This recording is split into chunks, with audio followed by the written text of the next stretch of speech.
The US Supreme Court on Saturday rejected the tariffs imposed by Donald Trump. The Supreme Court's ruling on tariffs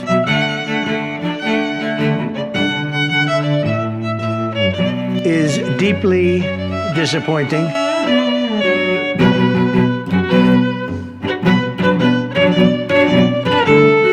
And I'm ashamed of certain members of the court, absolutely ashamed, for not having the courage to do what's right for our country.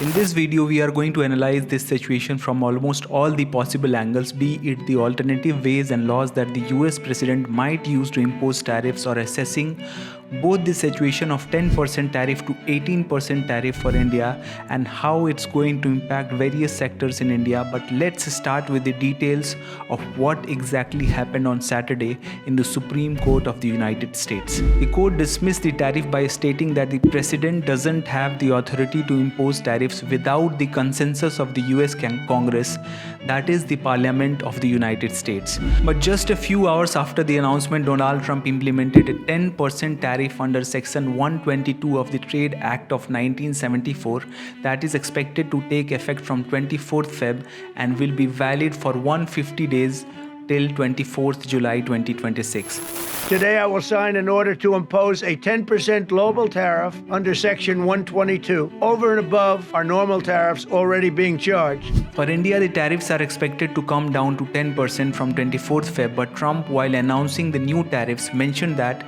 no changes will take place to the India-US deal, creating a confusion that still needs to be cleared by either the US or the Indian government. On the trade deal which is to be signed with India, will that stand now? Nothing changes? No, nothing changes. So we made a deal with India, and it's a fair deal now, and we are not paying tariffs to them, and they are paying tariffs. We did a little flip. The US president also added that he is going to use other alternatives available to him to pursue tariffs. The decision might not substantially constrain a president's ability to order tariffs going forward. In fact, I can charge much more than I was charging.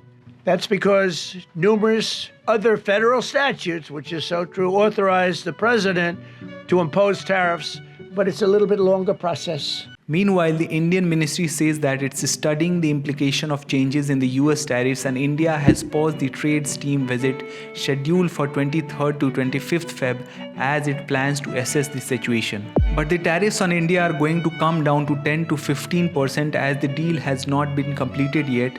Let's see how different sectors are going to be impacted by it. The change in the tariffs is going to benefit a few sectors like gems, jewelries, textile, leather, handlooms and other labor incentive sectors that were highly impacted because of the implementation of the tariffs. It has also been the reason behind the protest by Congress in the Parliament and also at the AI summit. They wanted to highlight the failure of the government to negotiate a deal in India's favor by keeping key sectors out of the negotiation. Here are a few reasons for their protest. First reason, India agreed to stop buying Russian oil. This simply means that India compromised on its strategic autonomy or its own stance on how it should deal with other countries and followed the orders of the United States, which can be considered a diplomatic failure. Second, India has been adamant about not letting any country access the sensitive sectors like agriculture, but this deal allowed a few agricultural products like almonds, walnuts and apples, soybean oil and spirits, that is alcohol, to be exported to India, that too at a zero tariff. But even after the US court rejected the tariff, there are certain sectors like steel and aluminium that are still going to be levied higher tariffs, as it comes under Section 232 that relates to national security to impose tariffs on some sectors. Steel and aluminium, the fourth largest exported item from India, is going to remain under the older tariff of 50%. The tariff on the export of these metals caused an export decline of 66% in December 2025. India's overall exports declined by 1% in the first 10 months of 2025. If we talk about what are the alternatives that Trump can use to bring back the tariffs, let's check some of the laws that can help him do that until the 150-day timer expires. The Trade Expansion Act of 1962, Section 232. The Trade Act of 1974, Sections 122, 201, 301, and the Tariff Act of 1930, Section 338, all clear. First, Section 301. Section 301 of the Trade Act of 1974 authorizes the U.S. trade representatives at the direction of the President to respond to unfair foreign trade practices, including violations of trade agreements or acts that are unreasonable or discriminatory and burden to U.S. Second, the administration may also use other tools including Section 232 and Section 338 of the Tariff Act of 1930 to impose additional tariffs. Currently, 232 applies on steel and aluminium, keeping them in a higher tariff bracket. So it's a matter of time until the US president decides to roll back the tariffs using other laws available in the country. Meanwhile, the Congress has asked the center to put the deal on hold and renegotiate it. The tariff imposed by the US on India impacted almost $25 to $30 billion of business and caused the economy to drag by 0.6%.